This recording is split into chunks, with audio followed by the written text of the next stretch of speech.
क्या बोला भैया कि जाने बन बन गाय चराई।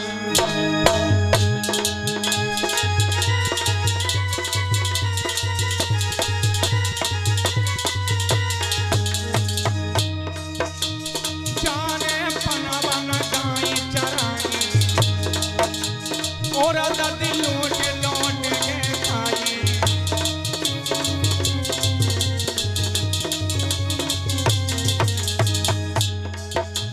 और सखियन को चीर चुराई, जाने मटकी फोड़ गिराई।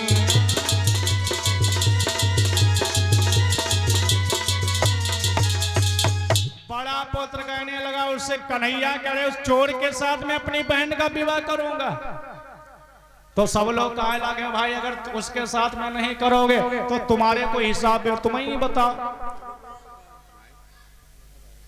तो और रुकम कहने लगा सुनो मैंने अपनी बहन के लिए बड़ा सुंदर एक दूल्हा देखा है। कौन? सुना महाराज कि चंदेली को भूपा। रोकम कहने लगा जो चंदेली का राजा है शिशुपाल, जो हमारा साला है, कहने लगा हमारा साला है और मैं अपने साले के साथ में अपनी बहन का विवाह करूंगा। जितने लोग बैठे रहे सब हंसे ही लगे, कहा लगे ये पागल हो गया है। अरे ये पागल हो गया है, कोई अपने साले के साथ में अपनी बहन का विवाह करता है। रुकम कहने लगा तो क्या हो जाएगा भाई, जब उसने अपनी बहन का विवाह कर दिया हमारे साथ में तो हम कर देंगे तो क्या लाग हो जाएंगे, क्यों परीक्षित? हाँ हाँ और का भाई। रुकम कहने लगा सुनो भाई, वो हमसे जीजा कहेगा, हम उनसे जीजा कहेंगे। सब लोग कहने लगे ये पागल होगा, इसको हटाओ। वो कहने लगा पागल की बात नहीं, अगर मेरी बहन का विवाह मेरे साले के साथ में नहीं हुआ तो जानते हो क्या होगा?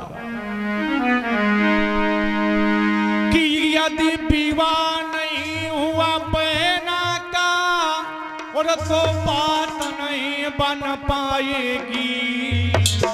और शादी में सुन लो रुक्मिणी के अब तलवारें चल जाएंगी।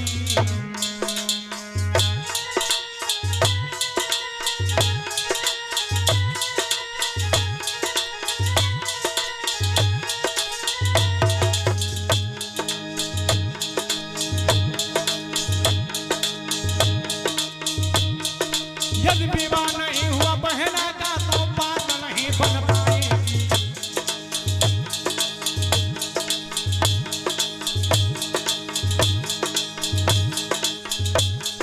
शादी में सुन लो रुक्मिणी के अब तलवारें चल जाएंगी।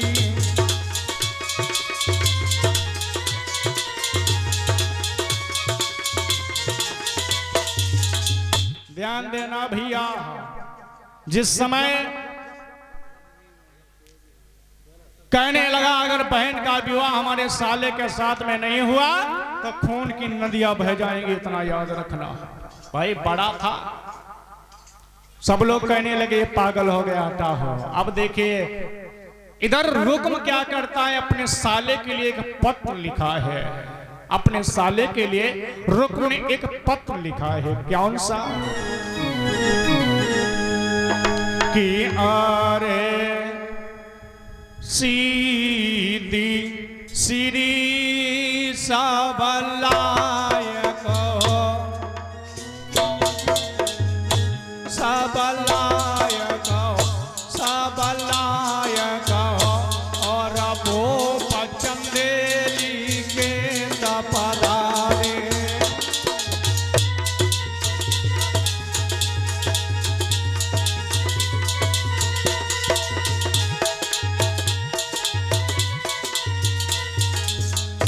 पत्र लिखता है रुक्म अपने साले शिशुपाल के लिए।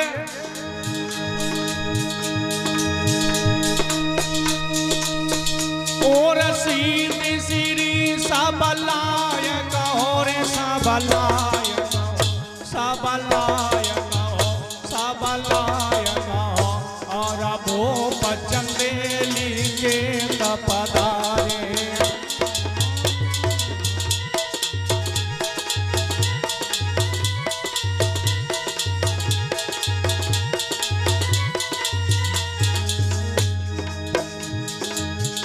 अरे साले साहब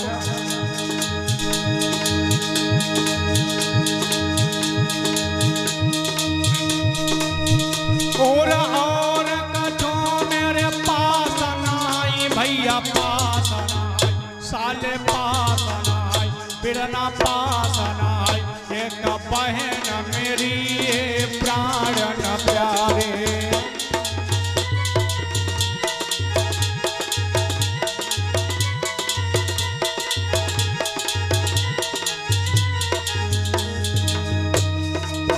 साजी दाजी अयो बिरना द्वारे पर भैया द्वारे पर बिरना द्वारे पर द्वारे पर और इत से कृष्ण मुरारे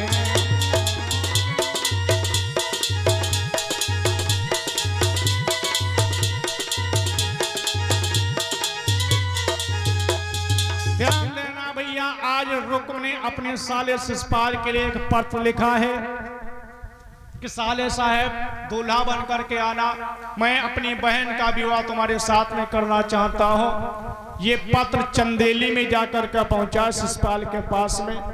शिषपाल ने जैसे वो पत्र पढ़ा बहुत हंसने लगा, प्रसन्न हो गया। भाई रुक्मिणी को काफी दिन से मैं पसंद भी करता था। दौड़ करके अपनी भाभी के पास में गया। ए भाभी, भाभी बोली क्यों चिल्ला रहा है? अरे हमें जल्दी दूल्हा बनाओ। भाभी बोली कहाँ जा रहे हो? अरे हमारे जीजा ने अपनी बहन रुक्मिणी का विवाह हमारे साथ में करने को कहा, ये देखो चिट्ठी आई हुई है। भाभी कहने लगी पागल हो गए हो? अरे वो तुम्हारी बहन है और रुक्मिणी तुम्हारी बहन की ननद है, वो तुम्हारी बहन से भी ज्यादा बहन पूजनी हुई। रुक्म का शिषपाल कहने लगा एक बात बताएं भाभी, अगर ऐसे ही सबका बहिनी बनावत रहे तो दुनिया कुंवारी पड़ी रही। भाभी कहने लगी ये भी पागल हो गया है। आज दूल्हा बनाया है, कहने लगे मुझे दूल्हा बनाओ। भाभी ने भैया दूल्हा बना दिया और कहने लगी एक बात बताएं तुमको, जौन ससुराल को जा रहे हो वह अच्छा नहीं होगा। भाभी ने समझाया। क्या बोली भाभी?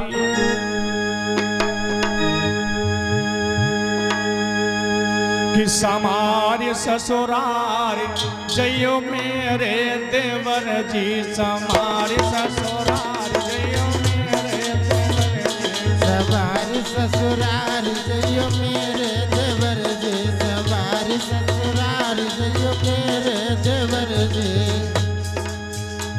समारे ससुराल जइयो मेरे देवर जी, समारे ससुराल जइयो मेरे देवर जी, समारे ससुराल जइयो मेरे देवर जी।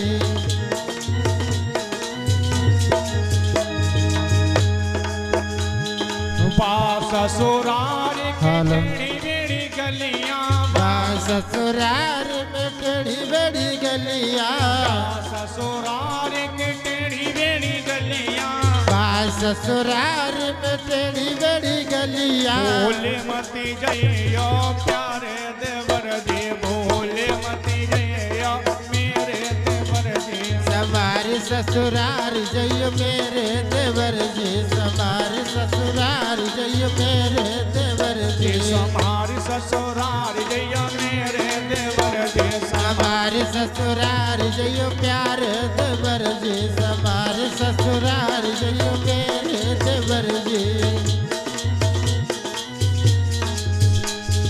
इधर भाभी ने समझाया है लेकिन जो शिषपाल है वो दूल्हा बना है। बारात लेकर के आज कुंदन की पुर की तरफ प्रस्थान करता है। इधर रुक्मिणी मैया बड़ी परेशान है। सहेलियां कहने लगी बहन तुम क्यों परेशान हो? तुम्हें तो खुशी होना चाहिए क्योंकि कल नहीं परसों तुम्हारा विवाह होने वाला है, तुम्हारी शादी होने वाली है। रुक्मिणी बोली बहन मेरी शादी नहीं मेरी बर्बादी हो रही है। अरे कौन ऐसा भैया होगा जो अपने साले के साथ में विवाह करेगा? रुक्मिणी रोने लगी है। भगवान कन्हैया के लिए एक पत्र लिखा है, मेरे श्याम अगर तुम नहीं आए तो मैं जहर खा करके मर जाओगे, फांसी लगा लोगे, लेकिन अपने भैया की सलहेज नहीं बनोगी। आज रुक्मिणी रोने लगी है, मेरे श्याम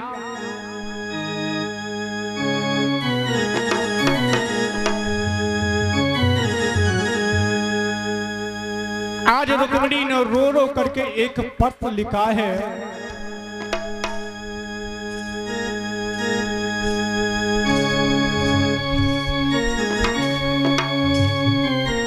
आज रो रो करके रुक्मिणी ने एक पत्र लिखा है और पत्र लिख करके जैसे ही वो रखा है तब तक अब कोई द्वारिकापुरी को ले जाने वाला नहीं है। तब तक बूढ़े ब्राह्मण जी आ गए भिक्षा लेने के लिए। रुक्मिणी मैया रोने लगी, आप मेरे पिता के समान हो, ऐसा करो आप ये पत्र हमारा द्वारिकापुरी में पहुंचा दो। बूढ़े ब्राह्मण कहने लगे, बेटी ये द्वारिकापुरी में कैसे मैं पहुंचा पाऊंगा। भाई और सोनू पांडे भैया जी की तरफ से 51 मुद्राएं सादर दान होती हैं।